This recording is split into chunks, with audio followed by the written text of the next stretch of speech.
Hi friends, ఈరోజు మనం ముల్లంగి దుంపల ఆకుల ఫ్రై ప్రిపేర్ చేసుకుందాం ఫ్రెండ్స్. ఇది ఎందుకు బెనిఫిట్ అంటే బీపీకి షుగర్కి బాగా పనిచేస్తుంది. అందుకోసమనే రక్త సరఫరా బాగా చేస్తుంది ఫ్రెండ్స్. అందుకోసమే ముల్లంగి ఆకులో ఫ్రై చేసుకుందాం ఈరోజు మనం.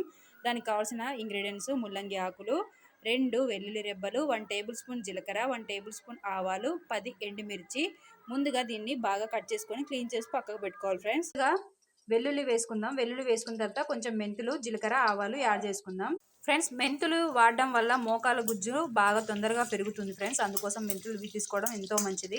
తాలింపు మొత్తం వేగిపోయింది ఫ్రెండ్స్. ఇప్పుడు ముల్లంగి ఆకులు వేసేసుకుందాం. ముల్లంగి ఆకులు వేసేసుకొని మూత పెట్టుకొని బాగా ఉడకబెట్టుకోవాలి. దీంట్లో ముందుగా ఉప్పు, పసుపు, కారం ఏమి యాడ్ చేయకూడదు. మొత్తం ఇంకిపోయిన తర్వాత అప్పుడు ఉప్పు, పసుపు, కారం యాడ్ చేసుకోవాలి ఫ్రెండ్స్.